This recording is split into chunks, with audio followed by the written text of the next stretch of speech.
se retrouve pour un point lecture. Comme je vous avais dit, j'ai plein de points lecture en retard. J'ai encore des lectures du mois de juin. Je m'en sors pas du tout avec les points lecture. Donc là, ce que j'ai fait, c'est que j'ai pris des livres au pif. Voilà, dans ma pile à lire dont je dois vous faire le point lecture, j'ai pris des livres et je me suis dit, je fais le point lecture sur ces livres-là. Tant pis si c'est cafouillis, tant pis si je me rappelle plus, mais je le fais. Au moins, on n'en parle plus parce que sinon, je vais laisser traîner ça encore longtemps et je vais pas m'en sortir du tout. Donc, je vais vous parler vite fait déjà des Chevaliers d'Émeraude de Anne Robillard chez Michel Lafonpoche, le tome 7, l'enlèvement. J'ai plus beaucoup de souvenirs, je dois vous avouer. Voilà, je l'ai lu au mois de juin et j'ai très peu de souvenirs de ma lecture, donc c'est catastrophique. Ou au mois de juillet, enfin bon, je sais plus. Mais voilà. Donc je continue doucement la saga, je suis pas à fond dedans. J'ai envie vraiment de la finir cette saga. Parce que j'ai envie de savoir le fin mot de l'histoire de ce qui va se passer exactement avec cette prophétie qui a été dite au début du livre. Mais voilà, on avance tout doucement. Là, on est toujours avec les mêmes personnages. Wellan, il y a eu des petits événements qui se sont passés dedans, mais j'ai vraiment très peu de souvenirs du livre. Donc il faudrait vraiment que je finisse cette saga, vraiment, parce que là, ça commence à être long et je laisse beaucoup trop traîner. Donc c'était l'objectif de l'année dernière déjà de finir. Je me suis refait cette année d'objectif et là je vois qu'il reste plus beaucoup de temps, donc ouais. Donc je pense que je vais encore pas finir cette saga, mais il faut vraiment que je me débarrasse de cette saga. C'est pas que c'est pas bien, mais voilà. Je suis pas non plus très hypée. J'ai vraiment la curiosité de savoir comment ça va finir, mais je suis pas non plus à fond dans cette saga, donc du coup j'ai du mal à y retourner à chaque fois. Voilà pour ce livre là. Ensuite, qu'est-ce que j'ai pris? Ah bah j'ai pris... Voilà. Donc j'ai pris le Utopia de Inceptio de Victor Emmanuel Brett, le tome 1, et j'ai pris en même temps le tome 2 Dystopia de Victor Emmanuel Brett de chez Inceptio toujours. Donc c'était des deux gros bébés. J'ai lu ces livres-là, je les pose parce que c'est très lourd. J'ai lu ces livres-là, j'avais vu le speech, je me suis dit waouh, ça va être génial. Né descendre dans notre monde, l'utopie règne sur Elysia. On va à dernier refuge de l'humanité, Ken et Elia, deux jeunes hommes que tout oppose. Moi, ça m'avait donné envie et puis au final, ben, j'ai été très déçue. Donc, Utopia. Je vais essayer de vous faire un résumé comme je peux parce que, pareil, j'ai très peu de souvenirs. On est avec, donc du coup, au départ, on est avec Elias. Elias qui est dans un... C'est pas un orphelinat, c'est un internat, on va dire. Ils apprennent, ils sont tous là-bas. Ils naissent et ils sont éduqués comme ça. Ils sont tous éduqués en groupe, sans leurs parents. Du coup, on va suivre Elias, qui a un copain, un ami, que j'ai beaucoup aimé en plus, donc ça m'embête de ne plus me rappeler son nom, mais bon. Thomas, je sais pas si c'est pas Tom ou Thomas. Bon, je sais plus. Bon, on suit ces deux-là, qui vont atterrir, donc, qui ont l'âge pour arriver à Elias. Je vais y arriver. Donc on va suivre, ils ont 18 ans, voilà, je crois que c'est à 18 ans. Hop, dès qu'ils ont 18 ans, hop, on les met à Elias, on leur donne, on leur fait passer des tests et ils vont se retrouver, par rapport aux tests, à se retrouver pour travailler à un certain endroit. Donc la ville est divisée en plusieurs parties. Je vais pas arriver à vous faire un résumé, j'ai vraiment très peu de souvenirs, c'est catastrophique. En plus, le livre justement était catastrophique, la lecture était très catastrophique, j'ai pas tout compris quand j'ai lu, c'était vraiment fragmenté. Du coup, voilà, du coup, je vous fais un résumé pareil, fragmenté. Mais donc, du coup, on va suivre Elias qui va arriver dans cette ville. Il y a d'abord son copain, je crois que c'est Thomas, mais je me rappelle plus, ça m'énerve. Euh, On va dire que son copain s'appelle Thomas, hein, tant pis.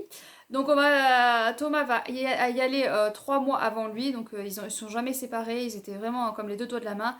Il va aller avant lui et Elias, bon bah il compte les jours pour aller le retrouver à Elias. Sauf que ça va pas se passer comme ça. Elias, pour aller à Elysia, Elias va se retrouver à Elysia, va passer les tests, sauf que quand il va passer les tests, ben, il va se retrouver à devoir voilà, s'enfuir. Il va se retrouver à s'enfuir et il va se retrouver avec un autre groupe. Ils ont des capacités, ils ont des petites choses en plus qui fait qu'ils sont mis en danger. Voilà, résumé pourri complètement. Mais voilà, je me rappelle vaguement et j'ai peur de vous dire justement ce que je me rappelle. J'ai peur de vous le dire parce que j'ai peur que ça spoil. Donc voilà. Donc résumé pourri, n'hésitez pas à aller chercher le résumé sur internet ou à essayer de lire là si vous y voyez le résumé, peut-être que ça sera plus probant. Donc voilà, donc j'ai eu grosse déception, on l'a lu en lecture commune avec d'autres filles et ça a été une grosse déception parce qu'en fait Ça, vraiment, l'univers est superbe. Il y a plein de choses dans l'univers. Voilà. Le livre est gros, mais c'est compréhensible parce que l'univers est vraiment très fouillis. Il y a plein de choses qu'on pourrait aller voir. Il y a plein de choses justement qu'on pourrait aller voir, mais qu'on ne va pas voir. Il y a plein de choses qu'on survole, je trouve. Ce qui est bien dommage. Malgré la grosseur, voilà, on survole certaines choses. Et puis il y a des choses qu'on nous balance comme ça, plof, on nous balance ça. Puis hop, l'auteur a une idée, plof, il nous balance autre chose, il nous balance plof. Il y a plein de choses balancées comme ça. Et j'ai l'impression qu'il n'y a pas un lien, que c'est pas tout relié, que les choses sont balancées comme ça sans qu'on les relie avec un fil conducteur. Euh, donc du coup, il y a des fois où, ok, il y a un passage, j'étais complètement perdue. On arrive dans le passage, je lis, je fais d'où ça sort, et après, pof, on comprend. Alors ce passage-là, je comprends oui et non pourquoi il a été fait comme ça. Je comprends parce que voilà, quand on sait pourquoi ça a été fait comme ça, pourquoi on comprend rien, voilà, parce que les personnages eux aussi sont perdus et ne comprennent pas. Donc ce passage-là, voilà, après j'ai compris, mais sur le coup je me suis dit, mais qu'est-ce qu'il fait l'auteur? C'est encore pire qu'avant, là je comprends encore plus du tout. Voilà, sur le coup j'étais complètement paumée, je crois que c'est dans le tome 1, à moins que ce soit dans le tome 2. C'est peut-être dans le tome 2. Je sais plus. Voilà, je sais plus. Le tome 2, au départ, ça allait. Le départ du tome 2, ça allait beaucoup mieux. Donc, faut dire que c'est pas si catastrophique. Que j'avais la curiosité quand même de savoir ce qui allait se goupiller, ce qui allait se passer, parce que j'ai lu quand même le tome 2. Hein. Voilà, au départ, je me suis dit, ah, c'est plus fluide, on comprend mieux, ça va mieux. Et puis, petit à petit, c'est reparti dans ses habitudes. Dans ses habitudes d'écriture, je pense que c'est sa façon d'écrire. Hein, voilà, et puis c'est ses premiers romans, donc bon, il faut peut-être le temps aussi de... Je sais pas. Mais c'est vrai qu'au début, je me suis dit, ouais, c'est fluide et tout, super. On suit aussi d'autres personnages au début, donc peut-être que c'était pour ça aussi que je trouvais ça plus fluide. On suit Veille au début, donc c'était beaucoup plus fluide, j'étais beaucoup plus rentrée dedans, beaucoup plus simple à lire. Et puis petit à petit, on a viré, et à la fin, trop rapide. Voilà. J'ai dit aux filles sur la LC, j'ai dit ça aurait mérité beaucoup plus de tomes. Ça aurait mérité d'être une grosse saga en plusieurs tomes. Voilà, ça aurait mérité d'être une saga en plusieurs tomes parce que ben, à la fin, on balance tout.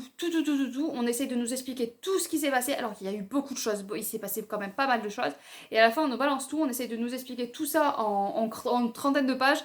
Et il y a des choses que je suis restée sur ma fin. Je me suis dit, mais est-ce qu'on a eu une explication pour ça? J'ai pas eu le courage de relire pour me dire est-ce que si j'avais manqué quelque chose dans l'histoire. Ouais, il y a des petites choses qui me manquent à la fin. Je me suis dit, mais j'ai dû louper quelque chose, je sais pas. Et puis les explications, voilà, c'était beaucoup trop rapide. Voilà, ça aurait mérité, je pense, c'est des gros bébés et je pense que ça aurait mérité un tome 3 au moins pour qu'on puisse vraiment passer ça plus fluide, voilà, ce soit plus fluide et plus, y aller un peu plus en douceur dans l'explication. Même si j'avoue qu'à la fin, j'avais hâte de finir parce que c'était pas une lecture non plus passionnante, c'était vraiment haché, c'était vraiment une lecture hachée, je trouve. Donc du coup, voilà, c'est compliqué, c'est assez mitigé. En même temps, j'aurais voulu plus de tomes et en même temps, j'étais contente que ça en finisse. Donc voilà. Donc voilà, petite déception parce que c'est vrai que j'en attendais beaucoup sur ces lectures-là parce que le pitch de départ est vraiment génial et malheureusement, bah, ça a moyennement fait avec moi. Pour l'instant, ils vont rester dans la bibliothèque et puis après, je vais voir si je m'en sépare ou pas. Parce que ouais, j'ai vraiment hésité au départ, je me suis dit allez je m'en sépare de suite et finalement je me suis dit que j'allais les garder pour l'instant mais voilà, ça n'a pas énormément fait non plus. Donc ouais, donc à réfléchir et à voir ce que je fais ces livres. Pour l'instant ils restent dans la bibliothèque mais pas sûr qu'ils y restent longtemps. Et puis je me dis peut-être que justement mes enfants apprécieraient. Donc bon, passons à d'autres livres. Je me suis dit qu'on allait rester dans Inception. Bon, j'ai pris vraiment les livres au pif, donc j'ai pas fait attention. Donc j'ai pris d'autres livres Inception. Donc j'ai lu Eden Island le tome 1 et Eden Island le tome 2 de Anna Klestel. Donc le tome 1 c'est Le Secret, le tome 2 c'est Si loin du paradis. Donc pareil, je vais essayer de vous faire un résumé, mais voilà, j'ai peur que ce soit catastrophique. Bon, j'ai essayé de regarder dans le livre si je trouvais les prénoms, mais j'arrive pas à trouver les prénoms. Donc, on va faire sans les prénoms. Ouais, donc malheureusement, la vie est conte de fées. Analia, c'est écrit en résumé. Donc, Analia, on suit Analia qui vit dans Dystopia. Dystopia, c'est vraiment une île merveilleuse. Tout est sous technologie, tout est sous contrôle, tout est génial. Elle va aller à un bal, donc elle se prépare. Elle peut sélectionner la robe qu'elle veut. Par rapport à un quota, elle a un bracelet et bon. suivant comment tu te comportes, t'es moins bien loti. Donc elle est bien lotie, elle respecte toutes les règles, tout va bien. Toutes les règles sont respectées, donc tout va bien pour elle. Elle peut avoir n'importe quelle robe, la plus belle robe, elle a le droit. Donc elle va pouvoir sélectionner la robe qu'elle veut. Elle est avec son amie, elle par contre est un peu moins bien lotie parce qu'elle fait un petit peu des petites bêtises, donc du coup elle a moins le choix. Donc elle peut choisir, elle a moins un panel de 2-3 robes je crois. Donc elle a moins de choix et on fait ça avec les robes, mais en fait c'est dans toute l'île, hein, voilà. Elles ont moins de choses, de possibilités. Si tu te comportes et que tu respectes les règles, bah, tu as toutes les possibilités, entre guillemets, que tu veux, voilà, tu peux manger ce que tu veux, tu peux... Par contre, si tu fais des bêtises et que ton quota, je crois que c'est un bracelet, je ne veux pas confondre avec un autre livre, hein, mais il me semble que c'est un bracelet, et si tu fais, ton quota n'est pas... ou alors c'est au cou. Je sais plus parce que je sais que je suis en train de dire Vox et que c'est un bracelet, donc j'ai peur de confondre du coup. Mais il me semble que c'est un bracelet, mais voilà. Donc ils ont quelque chose qui est sur eux, qui montre s'ils respectent comme il faut les règles. Elle respecte les règles, donc forcément tout va bien pour elle. Du coup, voilà, elle vit dans un conte de fées. Après, bon, hein, le conte de fées, la dystopie, on sait ce que ça fait. Donc voilà, tout est beau dans le meilleur des mondes. Et puis jusqu'au jour où Aylan va arriver là. Aylan, lui, n'est pas de cette île à la base, il est sur une autre île, il essaye de vivre comme ils peuvent, parce que bon, la vie n'est pas facile en dehors d'Eden. Ils essayent de se dépatouiller comme ils peuvent, il fait ce qu'il peut, il fait du surf, je ne vais pas me tromper, mais je crois que c'est du surf. Il fait du surf et il va être recruté par les gens d'Eden parce qu'ils font des compétitions. Du coup, il va être recruté. Et Aylan va se dépatouiller parce qu'il a une famille, il a une mère et une petite sœur et il veut essayer de les faire rentrer dans Eden, sauf que Eden n'est pas si facile à aborder, on ne rentre pas aussi facilement dans Eden que ça. Voilà, donc il va se retrouver dans Eden. Eden Iceland, est-ce que c'est si beau, si rose que ce qu'on pense? Je ne suis pas sûre.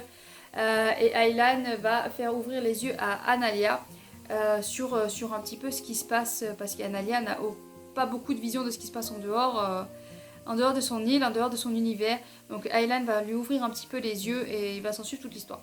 Je ne veux pas vous en dire plus, pas trop, mais j'essaye de vous faire envie parce que c'est un coup de cœur. Enfin, le tome 1 est un coup de cœur, le tome 2 un petit peu moins. J'ai un petit peu moins bien aimé, même si voilà, j'ai aimé quand même retrouver les personnages, forcément, savoir comment ça allait se finir. La fin m'a un petit peu déçue, je dirais, mais bon, voilà, c'est léger. Après, voilà, le tome 1 a été un coup de cœur parce que j'étais embarquée dans cette histoire, je découvrais cet univers, je découvrais les personnages qui sont attachants, ils sont tous attachants. On a des petits mystères, des petites cachotteries, on découvre les petites cachotteries, on découvre ce qui se passe derrière voilà, derrière la belle image. Eh bien, on voit derrière la belle image, derrière la télé, derrière le beau écran, on voit ce qui se passe derrière et on voit la noirceur un petit peu, on voit la difficulté et on voit que les personnages ne sont pas tout blancs, tout beaux. Hein, voilà, on voit vraiment la noirceur. Et ouais, j'ai beaucoup aimé. Il y a une tête de mort, je sais pas, moi j'avais pas vu du tout sous l'île. Voilà, ça fait une tête de mort. Et voilà, ça représente bien l'univers, bien l'histoire. Et je sais pas comment vous vendre ce livre parce que honnêtement, il faut vraiment découvrir cet univers. Voilà, est-ce que ça sort de l'ordinaire? Je sais pas. Je sais pas si je peux vous dire si ça sort de l'ordinaire, mais franchement, moi j'étais embarquée dans cette histoire-là. On a les sentiments, les sentiments qui sont bouleversés parce qu'on va faire croire à des choses. Et du coup, voilà, le cerveau travaille et on y croit, mais est-ce que vraiment on peut y croire? Parce que est-ce que c'est réel? Est-ce que ça serait vraiment passé comme ça? Est-ce que je devrais pas plutôt croire la personne à qui j'avais confiance au départ? Enfin, voilà, on nous retourne un petit peu le cerveau, on nous bouleverse. À la fin, ça finit d'une façon où on se dit non, c'est pas possible. Ce personnage-là n'a pas pu faire ça. Et puis on a notre réponse dans le tome 2 et on se dit ah ouais. Ok, hein, voilà. Je vous en dis pas plus parce que je vais vous spoiler, je sens. Mais ouais, j'ai vraiment beaucoup aimé être dans cette aventure-là. Même si, voilà, je vous dis, le tome 2 m'a un peu... J'ai aimé, hein, j'ai aimé, mais c'est pas un coup de cœur. Voilà, c'est en dessous du coup de cœur. C'est légèrement en dessous du coup de cœur parce qu'il y a des petites choses, voilà, qui m'ont... Je sais pas si c'est le fait qu'on quitte Eden Island qui m'a fait. Je sais pas si c'est... Après, il y a encore plus d'aventures. Du coup, on découvre un peu plus ce qui se passe autour de Eden Island. Donc ouais, donc j'ai beaucoup aimé ce tome 2 aussi, j'ai été passionnée, je l'ai dévoré. Voilà, que dire de plus? Je sais pas ce qui m'a gênée, pourquoi c'est pas un coup de cœur. La fin peut-être un peu trop fin habituelle. Voilà, j'en dis pas plus, mais ouais, mais n'hésitez pas à découvrir Eden Ascent, ça avait vraiment été c'est vraiment une en plus c'est une duologie, donc on s'engage pas dans une grosse saga, c'est des petits livres tout courts, et ouais, j'ai vraiment beaucoup aimé. Alors comme j'ai dit à l'auteur, parce que l'auteur s'est procuré sur Instagram, a montré qu'elle s'était procuré Horizon il y a pas longtemps, et du coup j'ai dit que c'était ma lecture coup de cœur, c'était ma préférée d'Inceptio, et voilà, l'auteur qui détrônera Horizon n'est pas né. Et ça a failli, mais non. Voilà, avant de détrôner Horizon, je pense qu'il va en falloir, il va falloir pédaler très fort.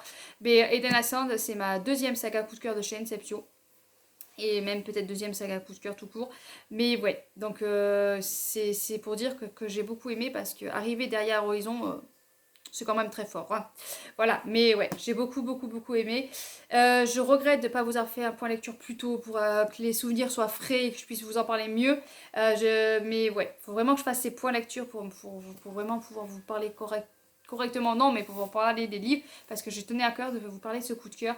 Donc voilà. Bonne duologie, n'hésitez pas à aller vous renseigner, à aller voir sur Inceptio le résumé, à voir un petit peu les avis de ceux qui sont un peu plus frais et un peu plus construits. Mais ouais, j'ai énormément aimé, il faut que j'arrête avec mes ouais. Donc le dernier que j'ai pris c'est... Ah ben, le dernier que j'ai pris c'est La lumière était si parfaite de Karen Pont aux éditions Fleuve. C'est un coup de cœur aussi. Voilà, c'est un coup de cœur aussi. J'ai énormément aimé ma lecture. Je regarde parce que dans Eden Ascend, j'ai surligné des petits mots. Là, je vois que j'ai surligné un petit passage. Ouais, j'ai surligné des petits passages. On va suivre une mère au foyer qui est au bout du rouleau, en fait, il faut dire ce qui est. Elle est au bout du rouleau. Elle est au bout du rouleau et puis elle va devoir aller vider la maison de sa maman qui est décédée. Donc dans cette maison, elle va trouver une pellicule de photos. Elle va regarder ses photos et elle va être très curieuse. Et puis elle va décider d'aller partir sur le lieu où il y a les photos qui ont été prises avec une amie et sa fille ado pour essayer de renouer un peu des liens avec sa fille qui est adolescente parce que voilà, l'adolescence, on sait ce que c'est. Et mère-fille, c'est très compliqué en général.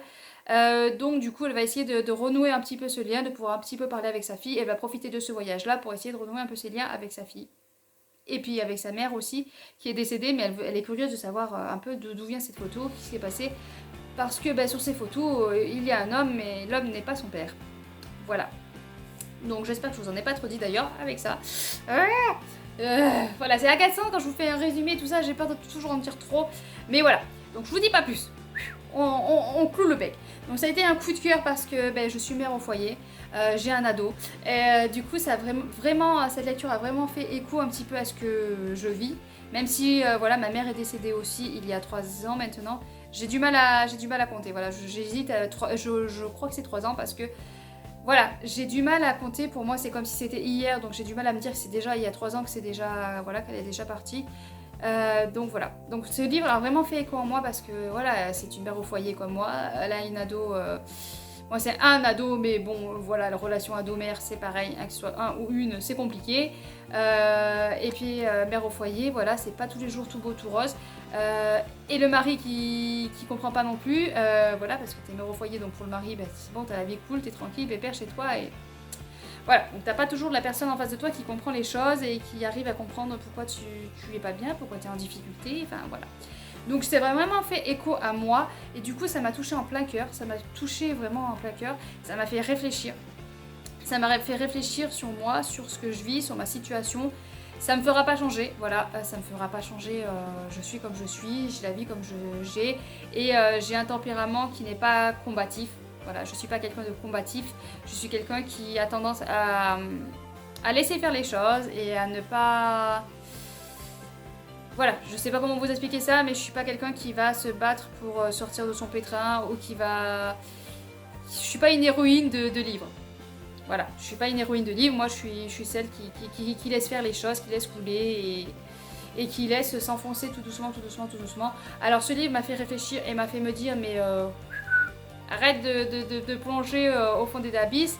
Essaye de voir le bon côté des choses, voilà, parce que ça quand même, ça montre aussi, ça essaye de montrer le bon côté des choses, des belles choses, ça essaye de réveiller un petit peu en soi, enfin, je sais pas comment vous expliquer ça, mais après moi, c'est vrai que ça m'a touchée parce que j'ai pu m'identifier, je me suis identifiée au personnage, je sais même pas comment elle s'appelle, Meg, je me suis vraiment identifiée à ce personnage-là à fond, à fond, à fond, à fond. Donc du coup, voilà, ça a vraiment fait écho en moi. Et je sais pas si tu vis pas la même chose qu'elle, est-ce que tu vas ressentir autant d'émotions que ce que j'ai ressenti, je ne sais pas.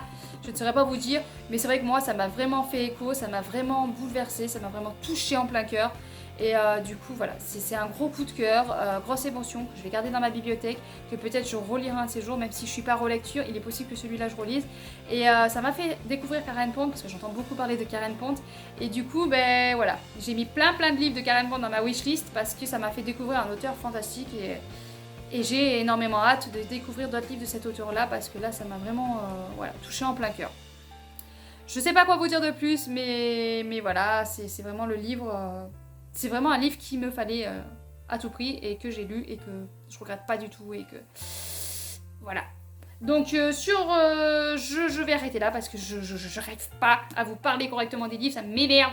Mais voilà, donc du coup là sur le point lecture là, je vous ai présenté donc 2 coups de cœur. Donc celui-là c'est le summum du coup de cœur. Et ouais, donc j'ai d'autres points lecture à vous faire parce que j'ai encore plein de livres à vous faire de côté. Puis j'ai aussi les e-books, les lectures audio que j'ai pas en visuel, donc du coup que je vous fais pas non plus. Donc c'est la catastrophe niveau point lecture. On va y arriver, on va s'en sortir. Donc voilà, donc je vous remonte les coups de cœur. Voilà les coups de cœur. Mais ouais, donc n'hésitez pas à me laisser un commentaire, un pouce bleu, à vous abonner à la chaîne si c'est pas fait, à me dire si vous avez lu un de ces livres, ce que vous en avez pensé, si vous avez lu Utopia, Dystopia, si vous avez trouvé ça plus fluide, plus clair, n'hésitez pas à me le dire parce que c'est vrai que ça a été une lecture compliquée. Après on a lu en LC et les autres filles ont trouvé aussi que c'était... ça a été dur aussi pour les autres filles. Donc voilà. Donc sur ce, je vous laisse. Je vous souhaite de bonnes lectures et à bientôt.